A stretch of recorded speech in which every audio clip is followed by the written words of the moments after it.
Olá, boa tarde, pessoal. Sejam muito bem-vindos.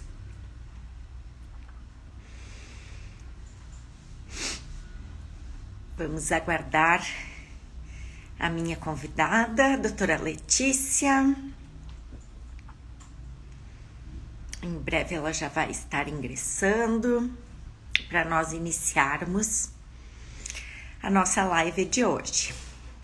Boa tarde, Gláucia. Boa tarde, Eduarda. Sejam muito bem-vindos todos. É um prazer estar com vocês aqui hoje. Oi, Gabi. Tio Júlio. Prazer ter vocês aqui comigo.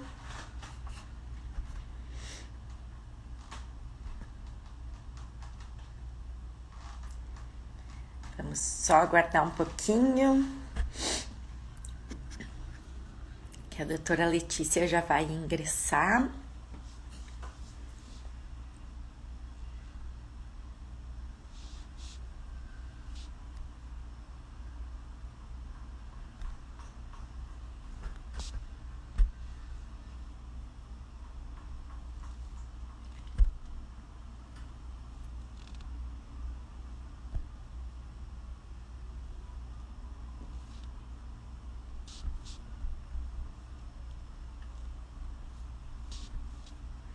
Boa tarde, Marina.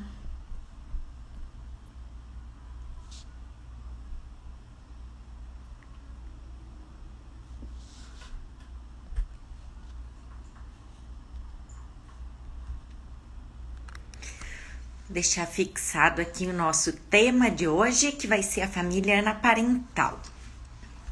Eu estarei falando a respeito dos aspectos psicológicos e a doutora Letícia vai abordar os aspectos jurídicos envolvidos na temática.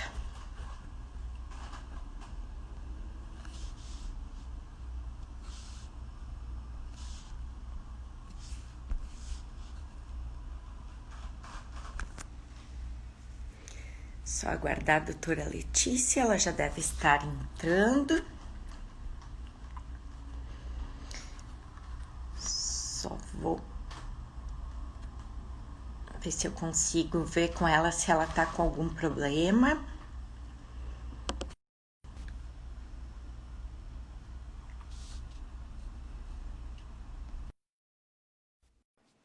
Doutora Letícia já está ingressando.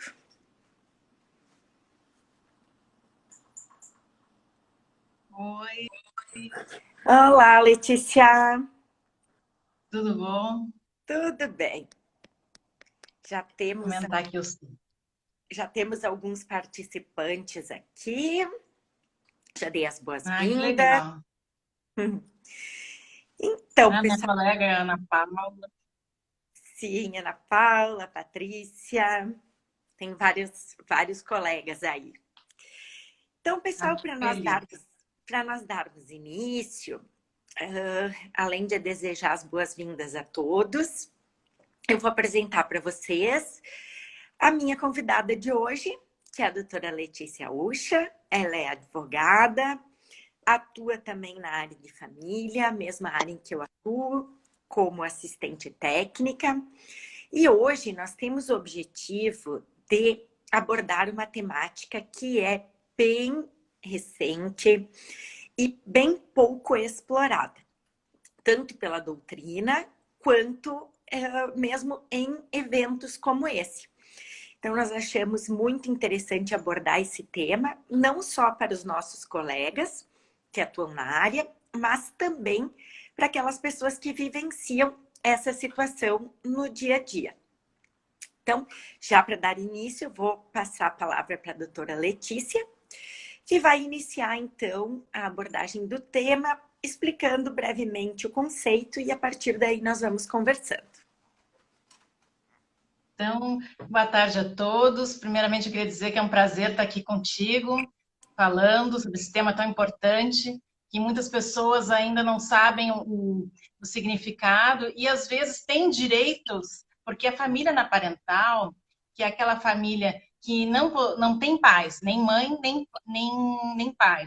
ela produz vários efeitos jurídicos. E as pessoas, às vezes, não sabem disso, vivem essa situação e acabam, de repente, até sendo prejudicadas por não saberem do direito que possuem. Só para tu ter uma ideia, Luciana, a gente vai nos tribunais, assim, no site que eu pesquisei aqui para fazer, até eu selecionei aquilo que eu achei mais interessante para colocar para vocês, porque a gente sabe que está falando com gente que é da área do direito e outros que não são, né? Então, eu quis fazer uma coisa assim, pensar vários aspectos de consequências jurídicas, e tu sabe que tem tribunais que a gente pesquisa família na parental e simplesmente não tem. O resultado é zero. Porque as pessoas não tá uma coisa muito divulgada. Embora, por exemplo, até a gente, possivelmente, se a gente for ver, as pessoas conhecem famílias anaparentais, daí você vai saber o significado, aí tu lembra. Ah, eu conheço fulano, que eles vivem os irmãos juntos, né? Ah, eu conheço os primos que resolvem morar juntos também. Mas as pessoas não têm, assim, a clareza de que, a informação, eu diria até, de que tem direitos isso, né? Então, por exemplo, né, no artigo 226 da Constituição Federal, vem o conceito de família, né? Mas ela não abrange, assim, não diz exatamente todas as possibilidades de formação familiares, né? Porque uma das coisas que eu acho, assim, que é fascinante, que apaixona quem lida com essa área do direito de família, é justamente essa coisa dinâmica que tem, né? Porque a sociedade muda e tu, como psicóloga, então, nossa, sabe muito bem, né? E o direito precisa, a proteção estatal precisa dar também para essas pessoas que vivem esses tipos de arranjos familiares, né? Então, no começo, houve uma discussão se o artigo 226 era um rol taxativo ou exemplificativo, porque ali, se tu for analisar, não vem assim família na parental, né? Não tem esse tipo de nomenclatura. Bem, mas aí, isso aí foi uma discussão superada, ela, tanto pela doutrina como para a jurisprudência, a família anaparental vem sendo reconhecida sem problemas, ela só não está muito divulgada, né? As pessoas, assim, para as pessoas que não são da área, e até às vezes alguém que não milita na nossa área, né? Tu podes ver até, por exemplo, para dar um exemplo aí para quem está nos assistindo e não é da área, a novela Laços de Família, aquela que está reprisando, ela ali tem um núcleo, se desenvolve a história, é numa família anaparental, porque o personagem vivido pelo Gianecchini e a Júlia Almeida ali, eles são irmãos sanguíneos e eles vivem com a tia, a Marieta Severo, porque os pais deles faleceram num acidente de trânsito. Então, ali se vê bem que há uma família anaparental ali. Porque a permanência, todo mundo sabe que eles formam um núcleo familiar, né? Tem que ter essa publicidade também, né? Então, bom, voltando à história da Constituição Federal, isso aí foi, então, superado, que não era um rol taxativo. E um dos primeiros acordos que a gente tem falando sobre esse tema, ele é antigo, embora o assunto não seja muito divulgado até hoje, ele é de 98. E ele é do ministro da época, doutor Rui Rosado, e que é assim, são 3 irmãos que moram num imóvel comum. E um deles faz uma dívida enorme, contrai uma dívida enorme. Então, estava em execução esse apartamento que esses 3 irmãos sanguíneos viviam, né? E foi declarada a impenhorabilidade desse bem, porque não seria, porque foi reconhecido que eles sim, eles formavam um núcleo familiar. E por formarem uma família, eles têm direito à proteção da lei de impenhorabilidade do bem de família. Eles não poderiam ser prejudicados porque um dos irmãos fez essa dívida que estava, né, podendo levar à execução. Então, para tu veres, né, Luciana, que desde aquela época já houve esse reconhecimento, mas que até hoje não é comum, não é um tema recorrente, nem muito na doutrina, nem nos tribunais também. E aí, para dar mais outros exemplos também, nós temos assim alguma diferenciação na doutrina em relação à nomenclatura, mas é importante salientar que o resultado é o mesmo. Por exemplo, assim, a doutora Maria Berenice Dias, que, né, dispensa apresentações, né, todo mundo que é da área conhece. Doutor Rolf Madaleno também, que é um dos nossos grandes nomes do direito de família, né, no Brasil. Doutor Rafael Calmon também, que é top em ações familiares, tudo sempre à frente do seu tempo, com uma visão muito clara também. Eles consideram, Cristiano Cassetari também, eles consideram que tanto faz a família anaparental ser composta por parentes, né, na linha colateral, como também socioafetivos. Já o doutor Rodrigo Pereira da Cunha, Cunha Pereira, desculpa, ele faz uma pequena diferenciação. Ele faz que família anaparental teria que ser pessoas que tivessem laço sanguíneo na linha colateral, mas ele também reconhece os direitos de pessoas que não têm laço sanguíneo, que são irmãos socioafetivos, só que a nomenclatura que ele faz assim, uma fraternidade socioafetiva. Então, ele, inclusive, as teses deles é uma das pioneiras nesse reconhecimento desse tipo de familiar, né? E então, em 2006, mais ou menos, ele conseguiu que, olha só que interessante, 3 pessoas que viviam como irmãos socioafetivos, né? No caso, ele denomina sócio-fraternidade, né? Que elas herdassem, porque assim, eram 100 filhos. Aí esse senhor, eles viveram por 3 décadas, essas 3 pessoas viveram por 3 décadas, quer dizer, era uma coisa pública, constante permanência, porque como o doutor Rolf Madaleno fala no livro dele também, né? Não pode ser uma coisa assim temporária, não é qualquer amizade que vai virar uma família anaparental, né? Aí ele dá o exemplo até de uma república de estudantes que já vão para uma faculdade, sabe? Que dali 4, 5 anos cada um vai para o seu lado, aí não figuraria. Então ele conseguiu, o doutor Rodrigo conseguiu que porque os únicos parentes vivos que esse senhor tinha eram uns sobrinhos que moravam no exterior, ele nem tinha contato algum. Então, ele conseguiu que as irmãs dessas socioafetivas, elas herdassem a metade dos bens desse senhor, né? E tu, o que tu achas, assim, os pontos positivos, né? O que leva uma pessoa a viver, né, dessa forma? Esse vínculo. Então, Letícia, bem importante essas tuas considerações a respeito do quanto os tribunais vêm reconhecendo esse fenômeno há tanto tempo, né? Por quê? Porque o direito, ele sempre vem atrás, né, da realidade, num sentido de que chega depois. Então, a legislação, a própria Constituição que tu citaste é de 88. Então, o quanto a nossa realidade foi sendo modificada, e principalmente nessa nossa área que é das famílias. Então, o direito muitas vezes não consegue acompanhar a velocidade dessas mudanças. E é somente através dos juízes, dos tribunais, que nós conseguimos essa mudança de olhar, principalmente, para esses fenômenos da família. Então, aqui, nessa área das famílias, é que o direito mais se aproxima da psicologia, porque é impossível se considerar a legislação sem considerar os aspectos emocionais e subjetivos das pessoas envolvidas nas questões.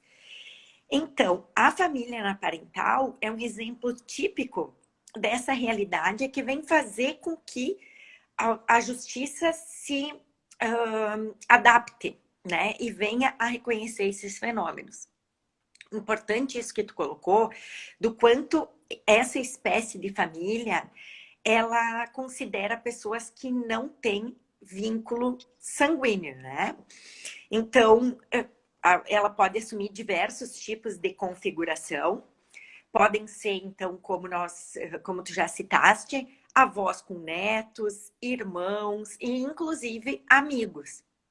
O importante aqui é se considerar a natureza do vínculo entre essas pessoas. E aí é que entram os aspectos emocionais. Porque essas pessoas, elas têm que ter um comprometimento afetivo umas com as outras. E nesse sentido é que nós podemos encaixar essa espécie de família na proteção constitucional e legal, sobre a qual tu vais falar depois, visto que o objetivo ou a função de uma família é exatamente proporcionar que o desenvolvimento dos seus integrantes enquanto indivíduos seja o mais amplo possível. Então, os sentimentos que estão envolvidos entre essas pessoas, de amor, proteção, cuidado, é que devem ser levados em consideração para reconhecermos essa entidade como família, né? Então, a questão da permanência que tu colocaste é fundamental, e também da visibilidade, no sentido de que as outras pessoas possam verificar que essa relação perdura ao longo do tempo. Então, a importância dos aspectos emocionais e psicológicos aqui vem com toda a força. E com certeza. E também é uma coisa muito comum que está agora, as pessoas cada vez estão vivendo mais. E a gente percebe que, às vezes, as pessoas iam levando casamentos que nem gostavam muito, assim, mas já estavam com uma certa idade, iam levando. E agora não, uma pessoa que tem 65 anos, agora que aumentou a longevidade, de repente as pessoas vivem até os 95, vai ficar mais 30 anos com uma pessoa que não gosta, né? Então, está se observando muito também que as pessoas, às vezes também por motivo de viuvez, nem sempre por motivo de divórcio, porque se percebe que agora o divórcio entre pessoas que estão na terceira idade está aumentando. E com isso também novas consequências. Então, tem pessoas que estão amigas, também pode ser um casal de amigos também, né? Deu exemplo, mas tanto faz, estão indo morar juntas. Porque para que se elas estão bem de saúde, não tem nenhuma limitação nesse sentido, para que ir para uma casa que antigamente as pessoas iam, né, para umas residências de acolhimento de idosos? Não, se elas têm saúde, elas têm discernimento, elas podem muito bem conviverem juntas. E é interessante que muitas estão fazendo o seguinte, elas estão juntando às vezes as suas economias, porque tem agora um tipo de edifício, aqui no Rio Grande do Sul eu só vi uma construtora com esse tipo de projeto, mas eu já vi lá no Nordeste, interessante que eu já vi de vários tipos, assim, daquelas construções mais top, assim, e outras mais como é que eu diria, mais para classe mais acessíveis, mas é interessante que, assim, são residências, são edifícios que os moradores são todos a partir de 60 anos. Então, eles têm 24 horas, olha só que interessante, eles têm 24 horas fisioterapeutas à disposição, enfermeiras para primeiros socorros, assim, e esses mais tem até para geriatra. Então, eu vi uma reportagem sobre pessoas, só que na reportagem nem falava em família na parental, mas olha só que interessante, elas estavam unindo o seu patrimônio para adquirir esse apartamento que elas iam morar juntas, né, na velhice e tal. Então, nesse sentido que a gente tem que cuidar muito também a questão sucessória, ou então até a questão de meiação, porque uma família na parental é como um casamento também, a pessoa se une achando que, né, não tem prazo de validade, mas claro, assim como um casamento, elas também podem ser dissolvidas, né? E nesse momento, para evitar incomodações futuras, eu até falei com o Dr. Rafael Calmon, que eu ia fazer esse assunto, e eu perguntei para ele o que ele achava das pessoas fazerem tipo um contrato de convivência a fim de evitar problemas futuros. Porque, veja só, se não faz com um contrato de convivência, vamos dar um exemplo, não há na lei uma coisa exatamente assim que se encaixe na família na parental, como tem em Portugal. Portugal já tem uma lei específica, que são as pessoas que vivem em economia comum. Então, tem todo ali o regramento. É a mesma coisa que família na parental, só que eles não usam essa nomenclatura. Então, para conseguir isso, teria que ter entrar com uma ação para reconhecimento de uma, né, que seja reconhecida que essas pessoas viviam família na parental. Isso aí vai depender muito de provas, né? Porque, por exemplo, assim, provas com fotos, fotos de viagens, fotos de natais passados juntos, lógico que serve, mas também tem essa história assim que amigos, né, Luciana, também que não formam uma família parental, também tem esse tipo de prova. Então, eu recomendo para quem está assistindo e quem talvez não seja da área, E para esse tipo, para que seja reconhecida a família anaparental, é interessante, por exemplo, juntar nos autos, por exemplo, uma pessoa foi fazer uma cirurgia, quem é que ficou responsável pelaquela pessoa? E daí eu acho que daí esse tipo de prova demonstra muito mais o vínculo. Eu vi alguns textos do pessoal comentando como prova, essas que eu já falei, de fotos e coisas, isso eu acho meio relativo, né? Então, eu acho importante essas coisas assim, por exemplo, pontas de luz, que mostram que moravam juntos, embora não seja necessário que morem juntos, em analogia à união estável, não é necessário que não morem juntos, mas são coisas assim que mostram um vínculo de responsabilidade, tipo essa que, por exemplo, passou mal, foi no hospital, quem é que ficou responsável, foi fazer uma cirurgia, essas coisas assim. E até, obrigado, Rafael Camon, entrou aqui, fico muito feliz, uma honra, porque ele é uma das pessoas que eu mais admiro no direito de família. Inclusive, eu citei ele há pouco, porque eu questionei ele, né, antes de fazer essa live. Eu perguntei para ele o que ele achava das pessoas fazerem, tipo, num contrato de convivência, e ele disse que sim, que ele defende isso há muito tempo, porque onde a família é patrimônio, tem que ter regime de bens, né? Foi assim as palavras do doutor Rafael Camon, e é isso que eu acho que é importante salientar, né? E também eu gostaria de comentar, né, Luciana, até para tu ver o aspecto do psicológico também do ninho vazio, que falam muito, né? Eu queria que tu analisasse. E muitas pessoas também, aliás, eu quero deixar claro para quem não é da área que pode acontecer esse tipo de família em qualquer faixa etária, né? Eu dei o exemplo agora de pessoas de mais idade, mas pode ser também de, por exemplo, pessoas que perderam os pais num acidente de carro, e são, por exemplo, um irmão tem 21, o outro tem 15, o outro tem 12, esse de 21 fica responsável pelos outros, né? Pode ser isso também. Então, eu queria te comentar assim que também, por uma pessoa fazer parte de uma família anaparental, ela não está excluindo os laços que ela tem com outros tipos, também a pluralidade de família. Né? Por exemplo, assim, uma pessoa que ela está com síndrome de ninho vazio, se separou, está viúva, o filho foi morar em Portugal, que hoje é uma coisa super comum, e resolve morar com uma amiga, né? O fato dele ter ido para morar em Portugal não corta esse laço dessa família que ela pertence em relação ao filho. E também tem a questão que ela está construindo ó, a Paula, minha colega lá do IBDFAN, que bom te ver por aqui. Então, não corta esse laço que ela tem com o filho. E também é importante que tenha algo disciplinando esse patrimônio que ela está formando com essa pessoa que ela está vivendo. Então, acho que o contrato de convivência, né, seria muito interessante para evitar problemas futuros, né? Eu queria que tu falasse um pouco sobre esse ninho vazio que leva as pessoas, às vezes, né, se juntarem com pessoas que estão vivendo a mesma situação, né? Sim. De fato, né, Letícia, quando as pessoas se unem, e aqui a doutrina coloca, né, o ânimos de constituir família. Qual é o objetivo das pessoas se unirem, formando uma família, mesmo sem saber que o estão fazendo, na medida em que o próprio conceito de família anaparental não é nem reconhecido por muitas pessoas da área. Porque é no seio familiar que o indivíduo alcança o seu potencial pleno, no sentido de desenvolvimento emocional. Né? Então, na medida em que as pessoas têm esta possibilidade de se unirem, seja morando juntas, como tu falaste, seja não, esse aspecto emocional é que vem a ser priorizado. Né? Então, pessoas que estão por circunstâncias diversas da vida, sozinhas, ou então sem vínculo biológico, consanguíneo, com outros familiares, nem por isso elas precisam viver sozinhas.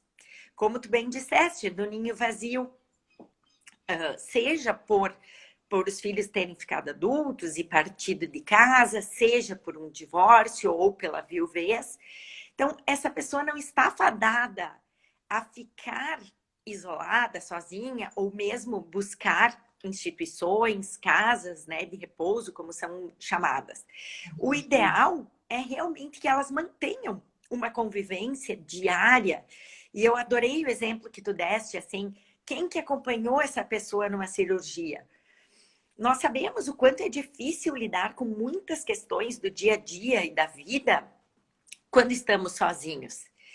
E muitas vezes os vínculos que as pessoas estabelecem ao longo das suas vidas são muito mais fortes com pessoas que não são seus parentes do que com pessoas que são efetivamente da sua família. Família aqui no sentido tradicional. E o que eu gostaria que tu falasses também, Letícia, é a respeito da adoção. Que nada melhor do que a adoção para demonstrar o quanto os vínculos emocionais e psicológicos são os mais importantes quando as pessoas se unem, né? Então, não só a adoção pela família parental, mas a própria adoção em si, enquanto conceito. Ah, perfeito. Perfeito. Eu vou falar sobre a adoção e depois eu vou voltar para. Eu não falei uma coisa importante que eu considero, que é assim, ó, sobre o direito ainda sucessório. Não sei se tu prefere que eu responda primeiro da adoção, ou eu complemento. Como tu Então, quiseres. só para aproveitar o gancho que eu estava falando nessa história de aquisição de imóveis, só para complementar o seguinte: tem uma parte lá do livro da doutora Maria Berenice Dias que ela dá um exemplo que é muito interessante, que é exatamente o que aconteceu agora em Minas Gerais. São vários irmãos, e claro que a gente sabe que tem irmãos, né? Então, como psicóloga, sabe que tem uns que têm um vínculo maior, uma afinidade, um laço maior.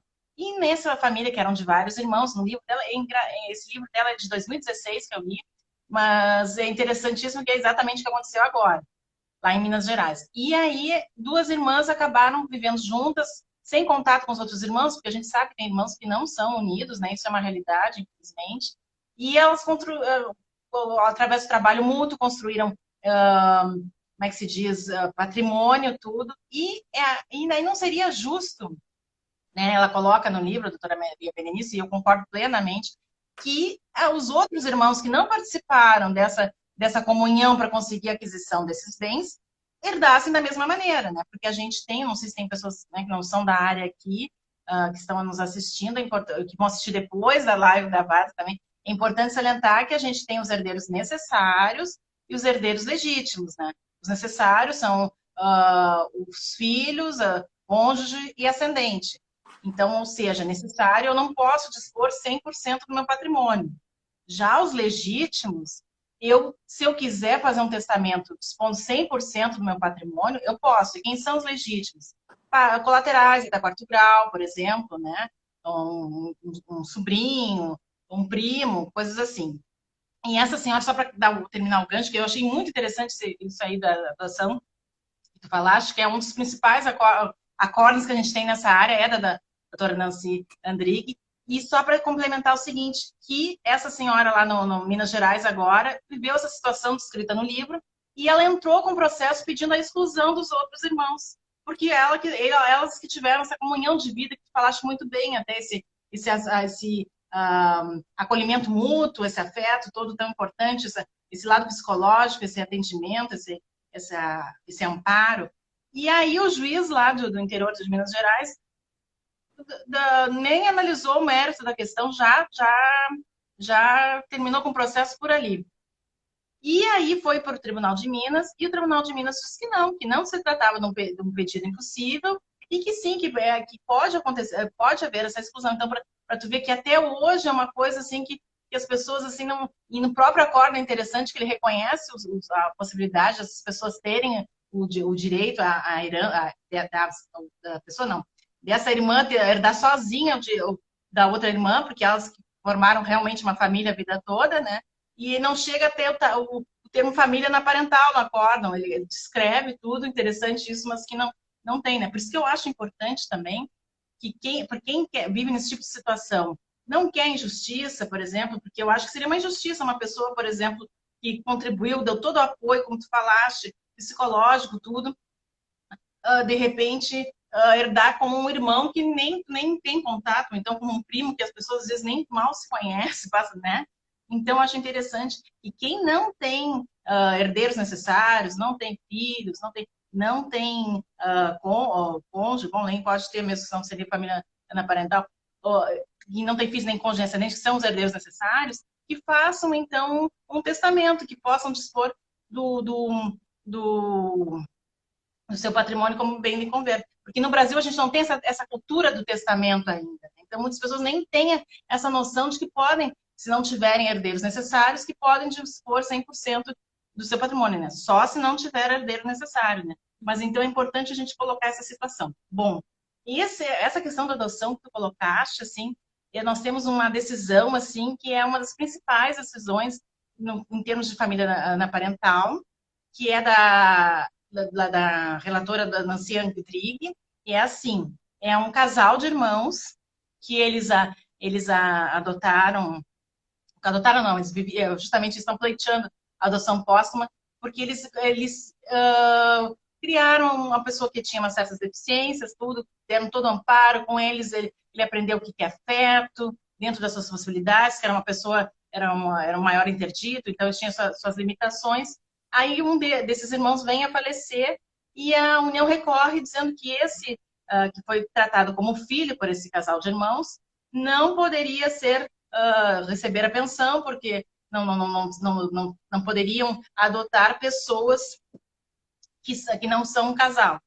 Aí, com toda a propriedade, a doutora Nancy Andrighi salienta ali tudo do ECA que a família é uma base da sociedade, inclusive tem proteção constitucional, e da importância do acolhimento, efetivamente, das pessoas, né? Porque não basta, o que adianta a pessoa, por exemplo, ser um casal e adotar, e não passar o afeto, né? Porque o afeto é o que rege agora as famílias, né? É a base de tudo, é o afeto, mais até sobrepõe-se ao laço sanguíneo, né? Então, por que neste momento, neste caso, não poderia a família na parental adotar? Inclusive, até ela faz equiparação, que no princípio da dignidade humana e tal, e que se a família homoafetiva pode adotar, a Ana parental também pode, porque o que importa é o afeto. E tu vê, né, Luciana? Pode ver que as pessoas, assim, geralmente, elas não querem adotar gente que tenha muita idade, querem adotar mais bebês, tu sabe bem, né? O perfil, né, dos adotantes e tal. E tu vê, e esse rapaz do processo, por exemplo, do processo, ele tinha dificuldades, assim, ele era deficiente. Então, uma pessoa, assim, com essas características, com mais idade, deficiência, então, seria mais difícil ainda uma adoção. Então, por que não reconhecer esse vínculo que havia, né? Até porque é possível a adoção póstuma. Se a pessoa em vida ela demonstrou e formava uma família com aquela criança ou adolescente ou até mesmo um adulto, é possível a adoção pós-morte. Sim. E, né, porque há muito mais a vantagem, né? Porque imagina as pessoas, como tu deve saber como psicóloga, né? Gostaria até que tu falasse, nesses abrigos, como ficam as pessoas ao serem, às vezes, né, não serem escolhidas, né? Então, por que, por exemplo, vai deixar um adolescente de 12 anos num abrigo, ao invés de dar para uma família na parental adotar, né? Vai receber todo amor, carinho, enfim, né? Exatamente. Inclusive, é nesse sentido que tem essas decisões todas e que veio a ser aceita a adoção por família na parental. É o melhor interesse do adotando, que no caso, na maioria dos casos, é criança e adolescente. Então, qual que é o melhor interesse dessa criança e desse adolescente?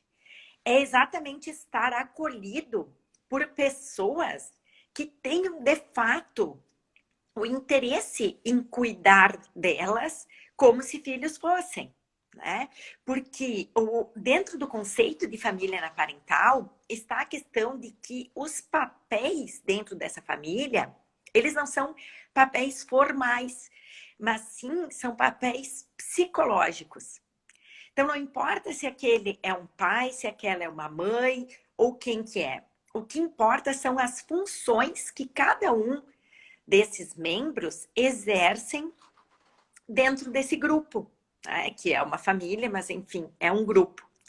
Então, como tu bem colocou, existem determinados tipos de candidatos à adoção que têm muita dificuldade de serem adotados.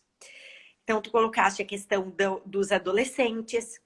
Outra situação bem recorrente é de irmãos.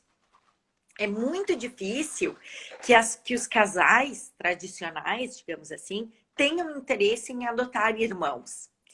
E os juízes quase sempre se posicionam no sentido de não separar esses irmãos, porque afinal eles já têm esse vínculo que, além de biológico, é afetivo, porque eles seguiram sendo uma família, apesar de terem se afastado dos pais.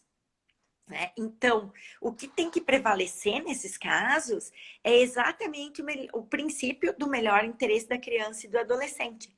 E no caso de serem candidatos à adoção, mais ainda devem ser consideradas essas formas de facilitar esse processo, no sentido de que essas crianças e adolescentes venham a ter um lar no sentido afetivo e emocional. Com certeza. E é interessante também te falar sobre questões imobiliárias também. Tu sabes que lá em São Paulo, como a gente já comentou, né, desde o começo, que as pessoas não têm essa visão de que formam uma família, tinha um programa numa cidade, agora não me recordo o nome aqui, tinha um programa numa cidade do interior de loteamento de casas populares, que era assim, por exemplo, vou dar um exemplo, né? 20 casas para quem tem a família com né, pai e mãe, 20 casas para não sei, assim, dividiu assim por tipos de família. E o rapaz esse não sabia que ele morava com a avó. E ele não sabia que ele formava uma família com essa avó. Então ele ocultou que morava com a avó.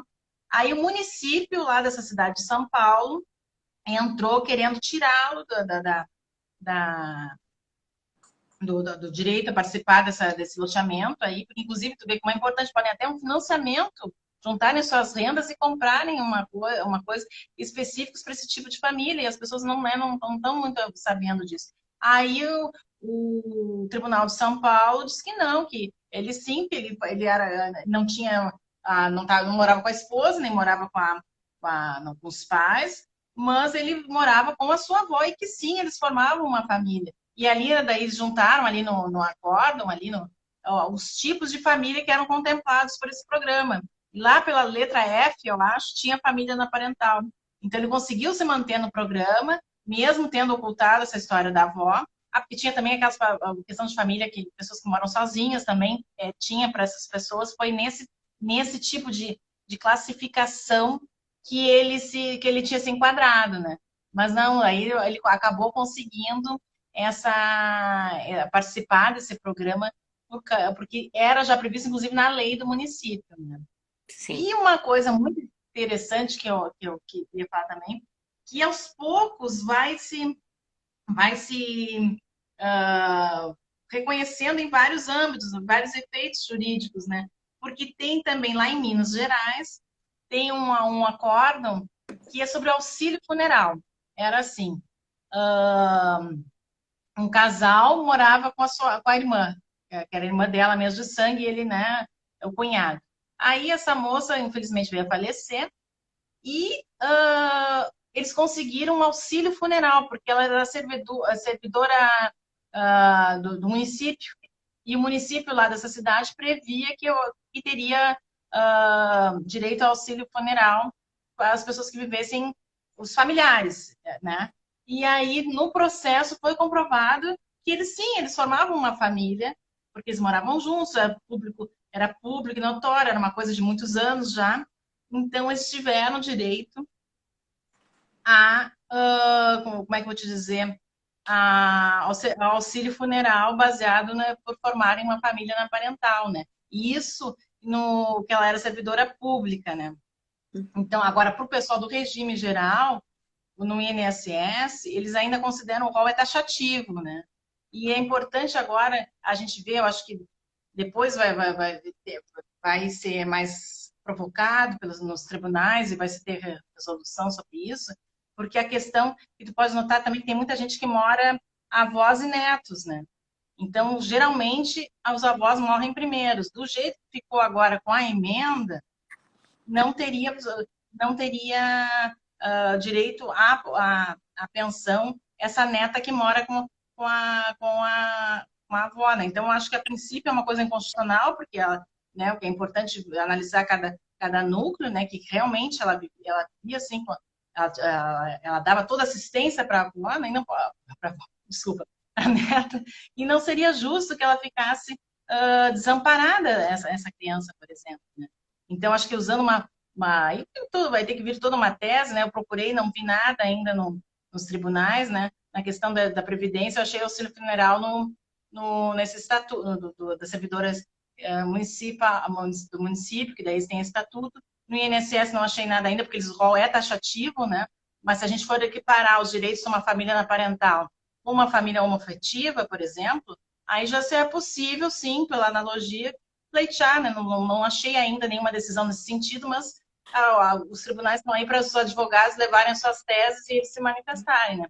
E daí, fazendo analogia entre a família homoafetiva, que é importante salientar aqui, que já foi dito lá no início, que a família parental não tem conotação sexual. É o acolhimento, apoio mútuo, psicológico, financeiro, é que vai dar a característica dessa formação de família. Né? Exato. E até tu fizeste a analogia com família homoafetiva. A doutrina traz que a consideração desses efeitos jurídicos à família parental, ela pode ser comparada, né? Pode ser trazida a partir dos próprios efeitos da união estável. Porque, na prática, a única diferença desse tipo de família para uma união estável é que não existe a conotação sexual, não é um casal. Né? Mas, de fato, todos os outros elementos são os mesmos. Então, as pessoas estão ali com a intenção de estarem juntas, elas têm uma convivência permanente, elas têm a questão do sentimento envolvido, né? Todos os sentimentos envolvidos em relação ao afeto, seja amor, cuidado, tudo que decorre daí. Então, a partir daí, desses elementos subjetivos, é que se fez essa analogia para conferir todos esses direitos, né? Tu colocaste muito bem os direitos sucessórios, a empenhorabilidade do bem de família, né? Nós colocamos adoção, sucessão, e tem também a questão que tu poderias explicar melhor para o pessoal, que é em relação aos alimentos. É verdade. Que também é uma questão, né? É um efeito civil desse tipo de constituição familiar. Exato, porque as pessoas que vivem em família parental e que não têm laço sanguíneo, elas são equiparadas a irmãos socioafetivos, né? E pelo Código Civil, pela lei, os irmãos, sempre observando o binômio necessidade e possibilidade, né? Sempre tem direito também os irmãos a prestarem alimentos aos seus tem essa obrigação se for comprovada realmente a necessidade, né? Enquanto ela perdurar, né? Não é também toda a vida. Mas se for comprovado que ela tenha essa necessidade, sim, teria direito a alimentos também. Aí que eu acho interessante também, e como ela é uma coisa assim que não está assim como lá em Portugal, que eu fiz essa rápida comparação assim, poderia também nesse contrato de convivência as pessoas, as partes estipularem que se eles abrem mão de possíveis alimentos também, no caso, baseado na autonomia privada também, poderia. Mas se não fizerem essa contrato de convivência, não estipularem, daí a importância desse contrato de convivência para não gerar efeitos que as pessoas não desejam, né? Ou então, por exemplo, assim, as pessoas não, como a gente falou já no aspecto sucessório, né, as pessoas não se dão conta que, de repente, aquela pessoa que viveu, que foi realmente amiga dela, que realmente lhe deu amparo, se não tiver essa precaução, com um contrato de convivência, um testamento, porque o pessoal no Brasil, né, acho que tu sabe, né, tu poderia até explicar, as pessoas têm medo de falar na morte, na finitude, mas é uma coisa que é inevitável para todos, né? Então, as pessoas também, por isso, no Brasil, a gente não tem essa cultura de fazer testamento, mas se as pessoas botarem no testamento, por exemplo, dos bens e tal, se não tiver, por exemplo, herdeiro necessário, pode até deixar 100% para essa pessoa que efetivamente lhe deu apoio a vida toda, né? E os alimentos, sim, as pessoas na família parental têm também direito a alimentos, né?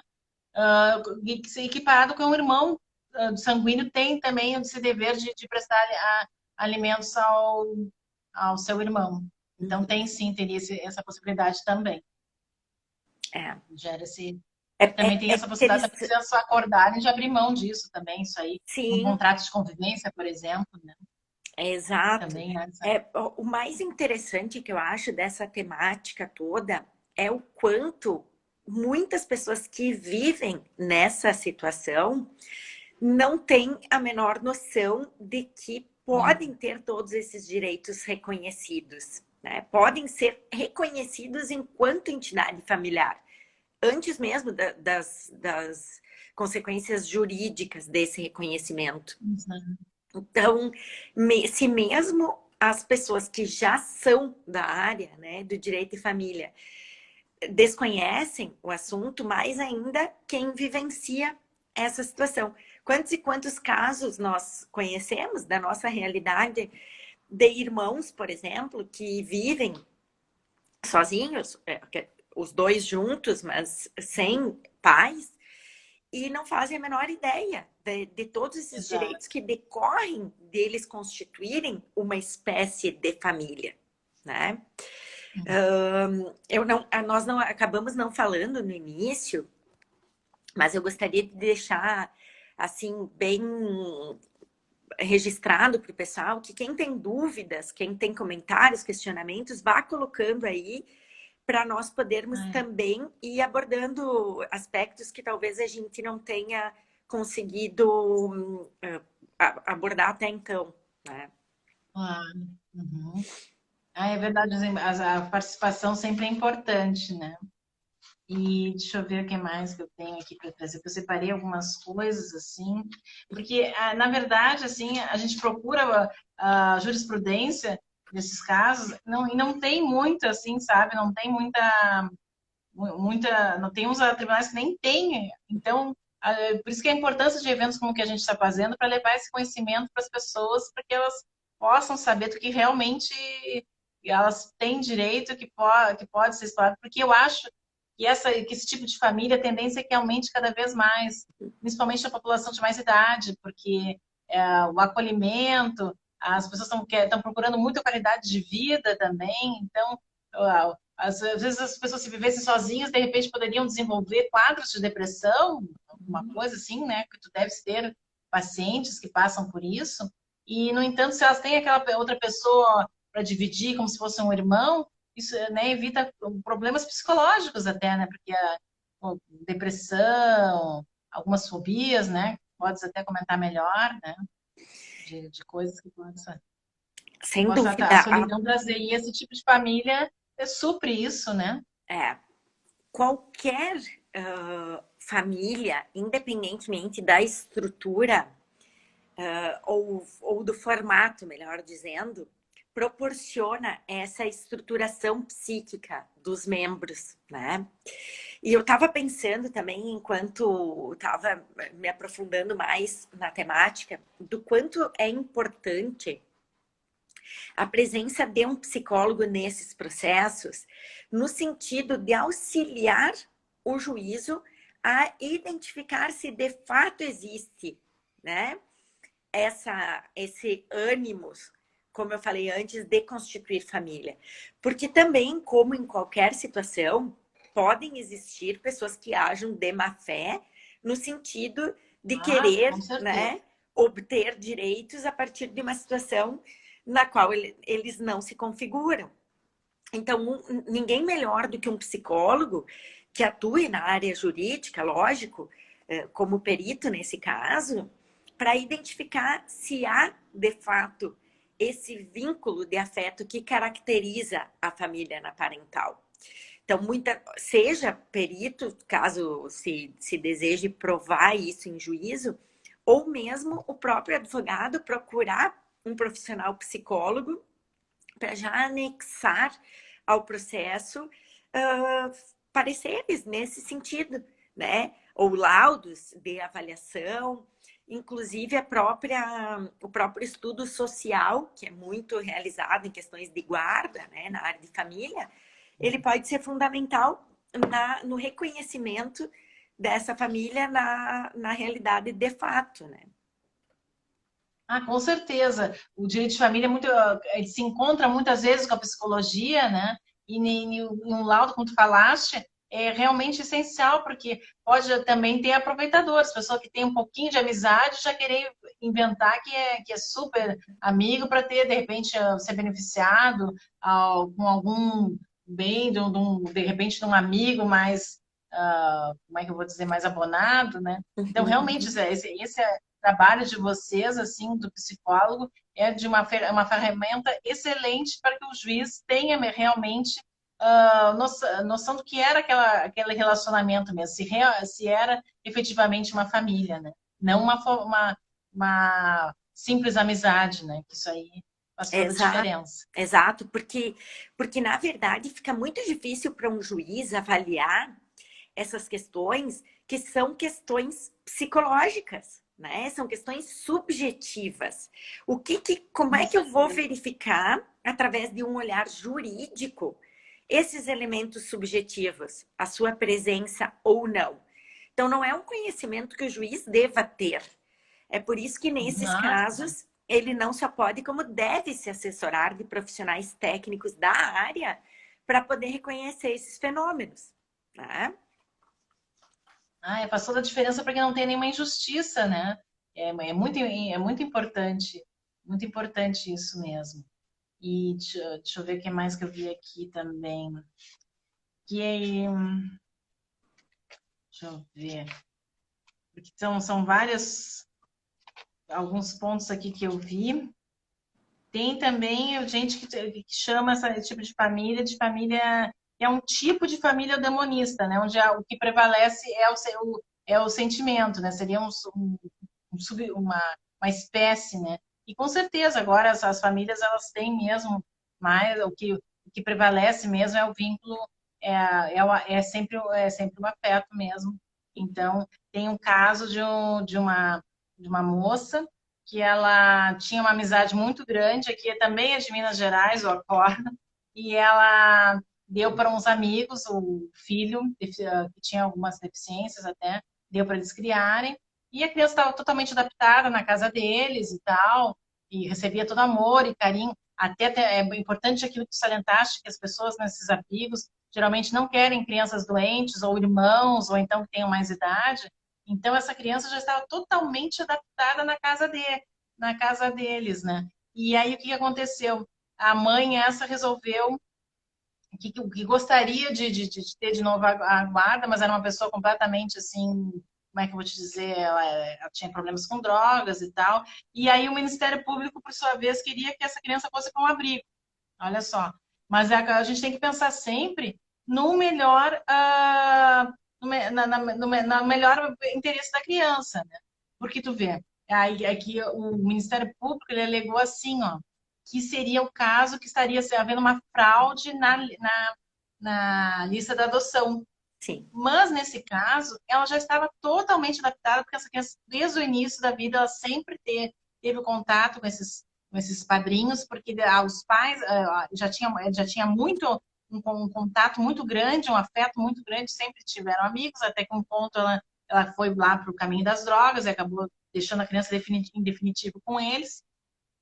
Então, até eles entraram, e tem dois processos semelhantes a esse caso, assim, que o Ministério Público achou que seria como é que eu vou dizer, uma fraude à lista da adoção, mas que acabaram conseguindo, o tribunal reformou a sentença porque viu que não, que tem que ser pensado, aquilo que tu disseste muito bem, tem que ser pensado o melhor para a criança, e o melhor para a criança é aquela casa que ela já está totalmente ah, adaptada, porque tu podes até comentar sobre isso, Luciana, que tem famílias que não se adaptam ao adotado, né? Às vezes, naqueles 30 dias de convivência não dá certo.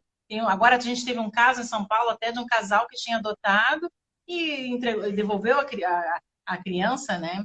Então, se já tem essa criança já está ali, tem um convívio desde que nasceu com aquelas aquelas pessoas, né? Não tem por que tirar. E diz que essa mãe e essa moça que cuidava, eles tinham um vínculo muito forte de amizade que ela deixou para eles criarem, daí teve toda essa noção, né? Porque tu sabes bem, até tu gostaria que tu dissesse que tem gente que não se adapta, né? Com os filhos que adotam, tudo, e essa criança está totalmente adaptada, né? É que, infelizmente, né, Letícia, tem muitos operadores do direito que eles ficam adstritos à letra da lei e não conseguem abrir, né, o seu raciocínio, a sua visão para outros aspectos que estão envolvidos, que vão muito além da letra da lei. E não o direito de família em geral. E nessas questões que nós estamos abordando hoje, em especial, é a realidade fática que deve prevalecer. Então, imagina, essa criança, de fato, ela já tinha sua família. E, no entanto, esse agente do Ministério Público queria seguir a lista da adoção. Então, como tu bem salientou, está prevalecendo aí o melhor interesse dessa criança? Não, né? Não está. Então, os princípios constitucionais, eles devem sempre estar em primeiro lugar. E é nesse sentido que o pessoal coloca, tanto os doutrinadores quanto os juristas, a questão da dignidade da pessoa humana. Porque, na prática, a família é o seio, é o meio em que o ser humano tem a sua primeira base, as suas primeiras referências e toda a estruturação psíquica que ela vai carregar ao longo da sua vida.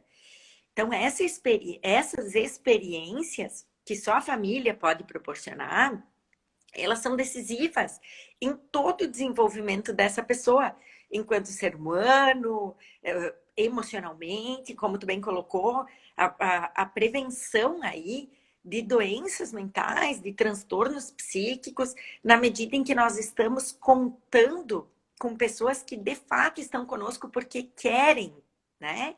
O quanto muitas vezes aqueles pais são pais biológicos, mas não são pais afetivos. Né? Tem pessoas que, infelizmente, apesar de terem filhos biológicos, elas não conseguem assumir afetivamente esses filhos. E aí, nesta situação, para uma criança, será que não é muito melhor ela estar, talvez, com os avós, que realmente têm esse vínculo de afeto real com ela? Sem dúvida, porque em termos subjetivos ou emocionais, o que conta é a questão do afeto e do vínculo, e não a questão formal ou jurídica.